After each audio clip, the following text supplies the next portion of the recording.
duas coisas que eu tenho muito orgulho. A primeira, eu sou a única pessoa, o único da minha turma, pelo menos da galera que eu conheço, que completou 36 anos completos, sem nunca experimentar nenhum tipo de droga.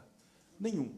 Nunca experimentei nem maconha. 36 anos completos. E a segunda coisa que eu quero falar é que eu tenho 37.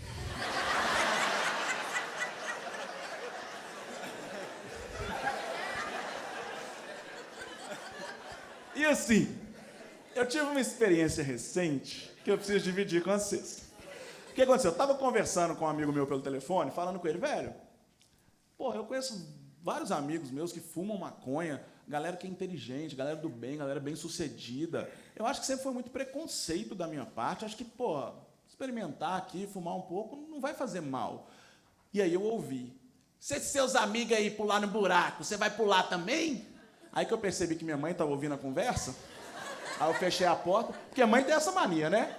Eu juro pra vocês, eu não tenho ideia que tipo de amigo minha mãe tinha quando era mais novo, que saia pulando nos buracos aleatórios, que ela acha que os meus amigos vão fazer isso também.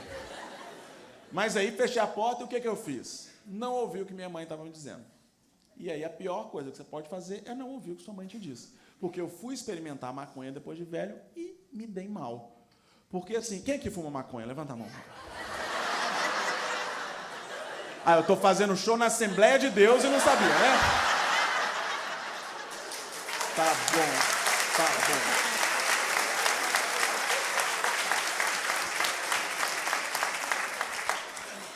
O que rolou é que eu fumei. A primeira vez que eu fumei, já bateu a bad. Como ninguém aqui nunca fumou, eu vou explicar o que é a bad. Comecei a fumar. Começou legal. Pô, bateu um efeito ali, tava gostoso, tava divertido. De repente, eu entrei numa paranoia gigantesca que eu tinha certeza que eu ia morrer naquela noite. Certeza. E, tipo, é engraçado que começou gostoso, começou legal, começou como uma coisa boa, e, de repente, eu tinha certeza que no final daquilo eu ia me fuder. Sabe? Tipo a América quando volta pra Série A. Sabe? E aí, eu tava lá, e tinha uma amiga minha, de repente eu olhei pra mão dela, ela tava segurando uma faca. Eu falei, ela não tava com essa faca. Aí eu virei pra ela e falei, por que você tá segurando isso? Ela só virou e falou assim, isso que, Bruno?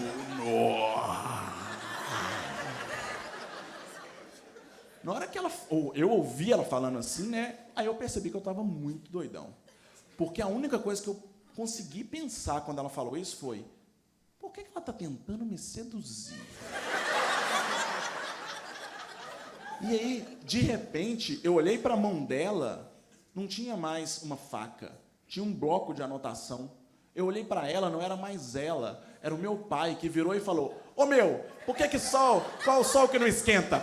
Não.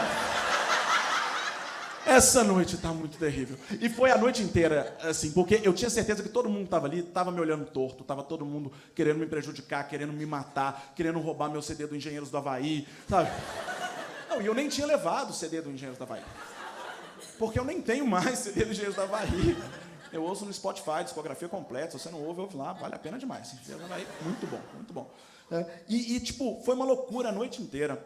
Foi a pior noite da minha vida, assim, porque era muito ruim. Só que no dia seguinte, que eu tava melhor, eu fui entender que, tipo, eu demorei 36 anos para ter essa sensação de que as pessoas querem te prejudicar a qualquer momento, podem te prejudicar a qualquer momento, que um negro tem quando a polícia passa perto. Só que eu nasci branco, então eu nunca precisei preocupar com isso. Eu precisei fumar maconha para ter essa sensação que uma mulher tem quando ela passa em frente a uma obra. Mas eu nasci homem. Eu precisei usar uma coisa ilícita para poder ter essa sensação que um gay tem num jantar de família. Mas eu nasci hétero. E aí é a coisa da empatia. O que é a empatia? Você conseguir se colocar no lugar de alguém que é diferente de você e entender melhor como é que aquela pessoa se sente. E, porra, depois que você pratica a empatia, você não quer parar mais, porque você começa a entender melhor todo mundo, você começa a se relacionar melhor com todo mundo. Então, desde esse dia, eu tento praticar a empatia sempre.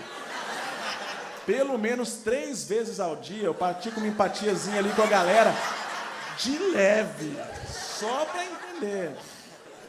Aí eu fui contar essa história pra minha mãe, né? Aí eu contei pra ela a história.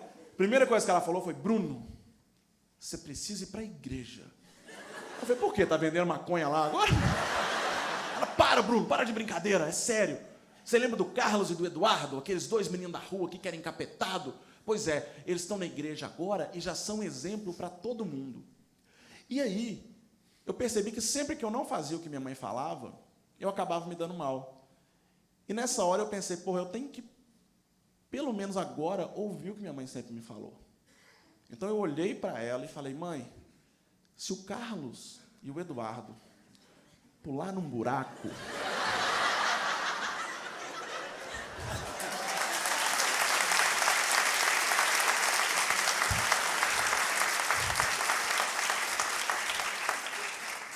Mas eu falei aqui que eu nasci branco, né? Mas vocês já estão ligados que eu não nasci branco, eu nasci rosa.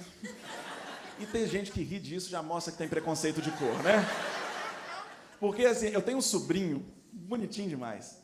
Ele sempre falou que eu era o tio preferido dele. Aí eu fui descobrir que o desenho preferido dele é a Peppa Pig. E aí eu, não. E ele sempre me chamou de tio Bu. Eu chamo Bruno, criança não sabe pronunciar direito, fica, tio Bu, tio Bu. Agora ele cresceu, tá falando direitinho, descobri que ele estava tentando falar, era Majin Buu. Olha que merda. Não, quando eu era adolescente, meu melhor amigo era negro. A gente sempre andava junto, o apelido dele era Todinho. A galera começou a me chamar de Quick de morango. Falei também que eu nasci homem, né? Também não nasci exatamente homem. Mas, sério, eu conheço muita mulher que tem mais bigode que eu. E, principalmente, eu conheço muita mulher que tem menos teta que eu. Meu apelido na escola era Tetinha, gente. Com 12 anos, eu tinha mais sutiã que muita menina da minha sala. Quando eu fui fazer 15 anos, meus amigos me levaram para comprar meu presente de aniversário. Me levaram na Marisa. Eu fiquei puto. Eles sabiam que eu queria Victoria's Secret. Eu falei também que eu nasci hétero, né? Também não nasci exatamente hétero. Porque, assim, eu tenho medo de barata. O esporte que eu mais gosto de praticar é peteca. Acho o vôlei emocionante. Eu tenho um par de Crocs. Sabe Crocs? Que é aquela sandália horrorosa. Eu calço 45, a minha é laranja, você imagina.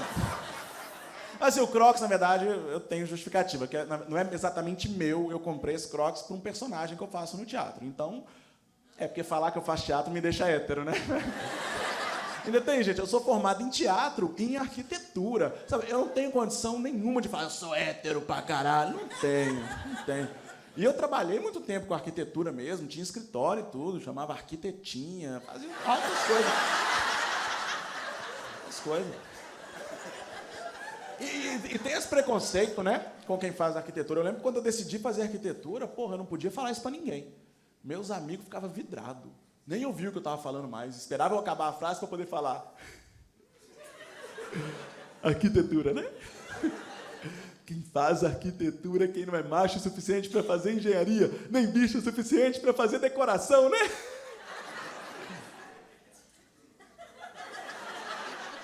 É. Eu sou semi-viado, então. Dar o cu eu não curto, não, mas chupa o rola que é uma beleza, então.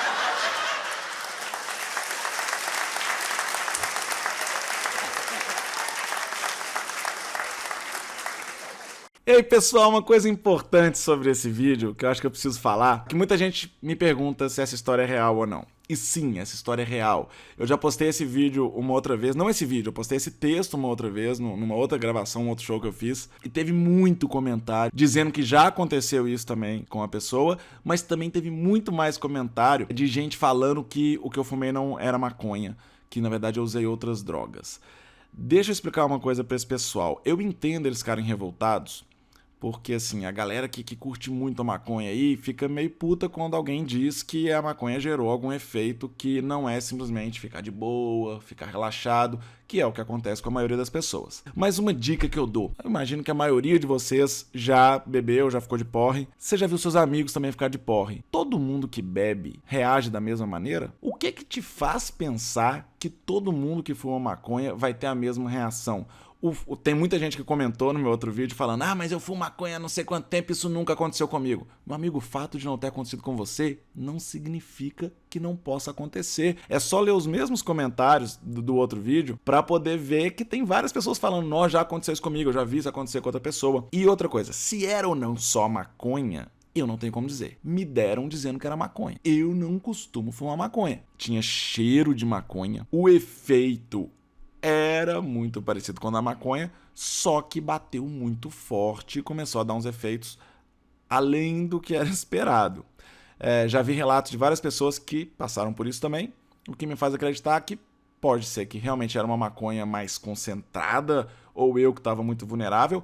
Um detalhe importante, eu tinha bebido muito nessa noite e alguns amigos maconheiros já me falaram que não é bom misturar depois que você bebe, você fumar. Isso pode ter ajudado também nesse efeito e, pra mim, principal coisa, eu tinha muito medo de ter uma bad, porque eu já tinha vários amigos que tinham tido e eu já tinha visto um amigo meu ter uma bad e eu nunca tinha fumado, e quando eu fui fumar, o meu maior medo era ter uma bad.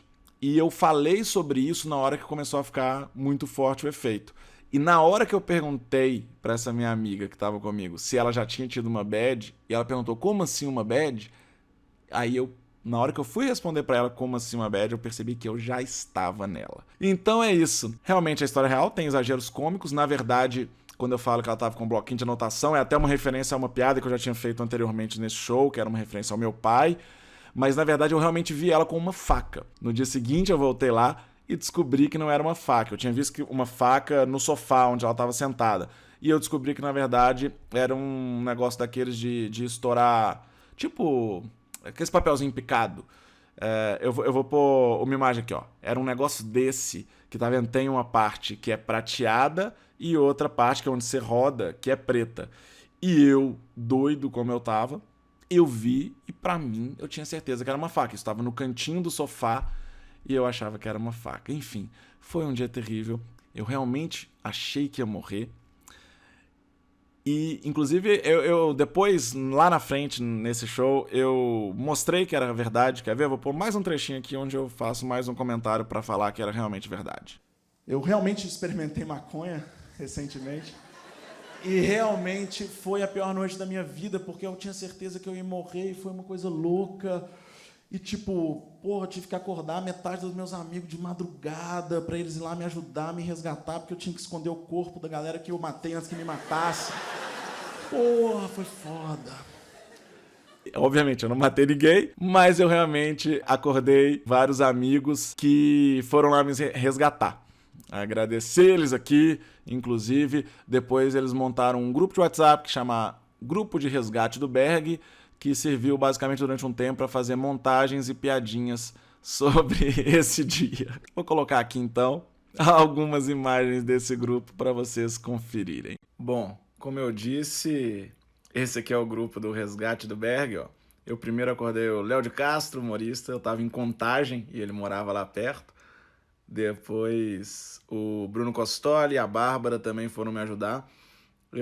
Começou aqui com eu fazendo uma piadinha, ó. Tô paranoico, achei que você queria usar a chuva de prata pra me matar. Para quê? Paranoico. Uma versão paraguaia pra começar bem aí.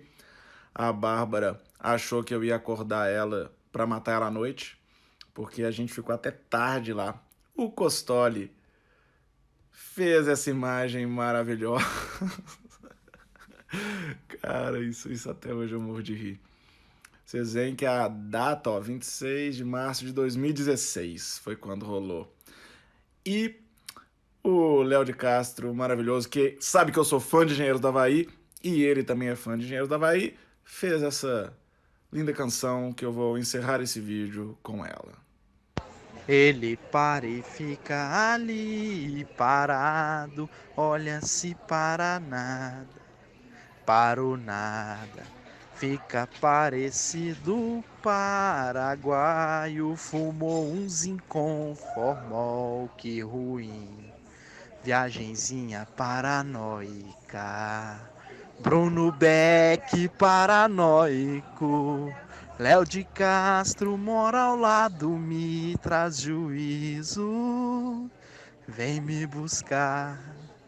Se o Costoli estiver fora do ar, quando passarem os piores momentos da sua vida, 1000 mensagens ele mandará, até pra você, completamente paranoico. Beckberg paranoico, princesinho paranoico, chuva de prata que usam pra tentar te matar. É isso então. Muito obrigado você que esteve comigo até aqui. Continue aí.